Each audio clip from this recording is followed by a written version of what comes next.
in the NFL. I'm going to show y'all the top 20. Let y'all soak some of this in real quick. Andy Reid, you see one. McVay, Shanahan, Harbaugh, LaFleur, Tomlin, the other Harbaugh, hadn't been in the NFL in 10 years. And then just kind of take in some of this list. Dan Quinn's at 20. Eagles, Nick Sirianni in the third row there, in the third column at 15. Kevin Stefanski with the Browns at 10. So y'all eyeball this list at home and just kind of soak some of it up real quick. Okay, great. Now bring us over on Cam Fritz because now we got to talk. My biggest issue with the list, my biggest issue, Doug Peterson. Entirely too low. When you talk about best coaches currently in the National Football League, if I see Doug Peterson at 16, I'm thinking that's asinine. I, in all honesty and authenticity, would put Doug Peterson at 4. I would put Andy Reid. I would put Sean McVay. I would put Kyle Shanahan. I would put Doug Peterson. I would suggest to you that what Doug Peterson has done in his coaching tenure since 2016 is just as impressive as any coach not named Andy Reid. Again, when you think about, well, Acho, what about Mike Tomlin? What about this person? What about that person? I would suggest to you, Doug Peterson has won a Super Bowl more recently than Mike Tomlin has won a playoff game. Well, Acho, what about Sean McVay? I won't even argue Sean McVay. Put Sean McVay ahead of Doug Peterson. But Doug Peterson won a Super Bowl with a third-round pick in Nick Foles. He lost to starting quarterback, lost to starting running back Darren Sproles, lost to starting left tackle, future Hall of Famer Jason Peters, lost to starting middle linebacker in Jordan Hicks. Then Doug Peterson left the Eagles, went to the Jags. And after Trevor Lawrence was in the midst of utter turmoil and chaos, they were 3-14, instantly takes them to the playoffs, not just to the playoffs, beats Justin Herbert, who everybody wanted to herald as one of the greatest quarterbacks, came back from down 28-0. So when I think about the top issues with the list, it's not having Doug Peterson as one of the top coaches in football. Help me if I'm wrong. Did Doug Peterson get fired during the season? James, there was a disagreement. No. It was not fired for bad coaching performance. It was fired because there was turmoil. There was turmoil. But they weren't winning. They were losing. They had a down year because of their quarterback and Carson Wentz, but there was turmoil. But they had a losing year. I love Doug Peterson, but what happened last year? Said 4. They started 8-3. They finished 9-8. And who the coach? You start 8-3 and you win one more game. What's your issue, sir? What's your biggest issue with the rankings? You putting him at 4. Stop talking about my guy. You putting him at 4 is my biggest issue. But no. Now, I don't know what it is about these Eagles today. But they are disrespecting Jalen Hurts and they are disrespecting Nick Sirianni. Yeah, that's fair. Come on, man. You mean to tell me that this dude is at 15 and you got Kevin O'Connell and Dan Campbell and all these dudes in front of him? This man is 34-17 with a Super Bowl appearance. Dan Campbell, 31-31-1 with no Super Bowl appearance. This is crazy, man. Nick Sirianni, all he's done since he's came to Philadelphia is win. That's true. This is absolutely crazy. And then my next one is Mike McCarthy. That's ridiculous Before too. you move, but Mike matters as a head coach is winning. But here's why. Here's what I would tell you, James, and I think this is the reason Sirianni is that low. I'm not saying it's right. I'm just explaining. He had Shane Steichen and Jonathan Gannon, and now those dudes. Shane Steichen, very impressively ranked. I think he's 20th after one season. 19th, excuse me, after one season with the Colts. Jonathan Gannon did a surprisingly good job with the Cardinals. Sirianni replaced those guys, and it was a disaster. But hold on, it was really bad. But hold on, though.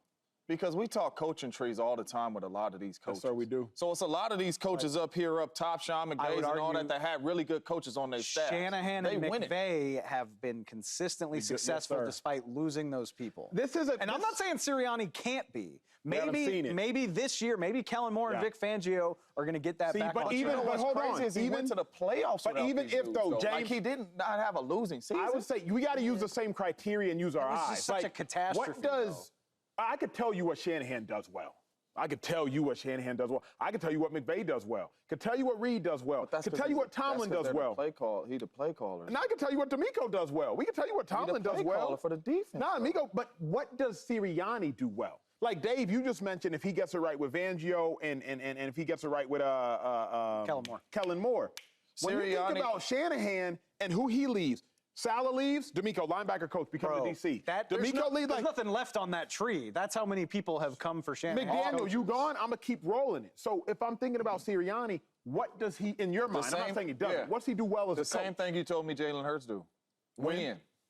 And that's what you're supposed to do as a head coach to keep your job is win. Why do you think Mike Tomlin's still there? You just said he ain't won a playoff game and since Doug Peterson won a Super Bowl before he won a playoff game. But he's winning consistently. If you can't tell me why they're winning, then eventually when that winning stops, you won't be able to get it back. That's what happened with the Eagles this year. What I'm saying is he got the job because they was losing.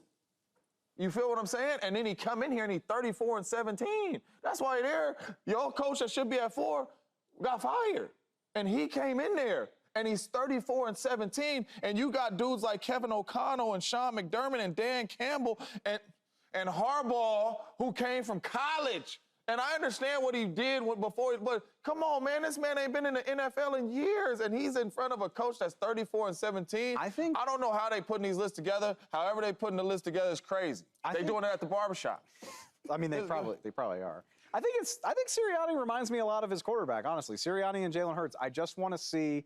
They do win, to James's point, but I want to see how they adapt. So the adapting didn't work all that well for either one of them last year. I want to see this year moving forward. For y'all. All right. What do you need from him? What do you want to see him do? Because he ain't calling the plays.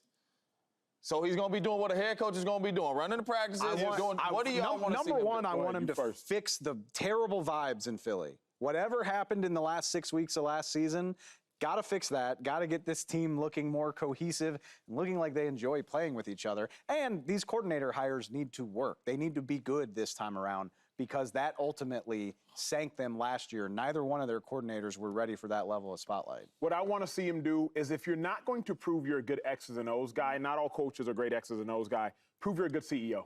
What Sirianni, where I think that's what I said, but you just said it more concisely. It's well said. Because what Sirianni failed for me last year, James, he can't hire properly.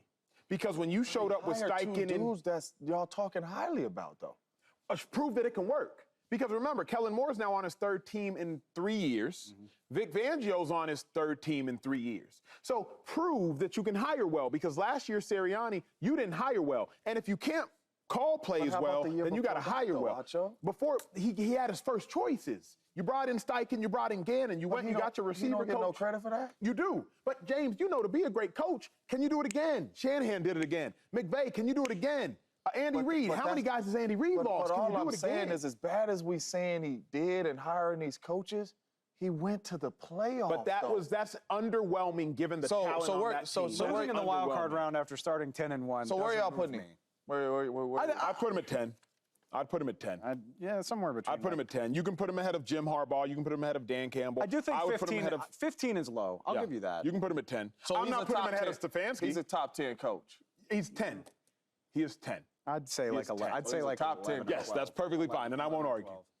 Yeah. I'm not putting him ahead of Stefanski. Nope. I won't even, don't even. Nope. 11 or 12. I mean, Kevin Stefanski won Coach of the Year twice. So we can say that. But he still ain't been to a place that Nick Sirianni been. He had Baker Mayfield, sir. And he had P.J. Washington. He had Joe Flacco. You know what's crazy? Probably would take Baker over Jalen Hurts. That's what's crazy. I can't go that far. Subscribe here to get the latest from Speak and go watch a few segments from our other shows on FS1.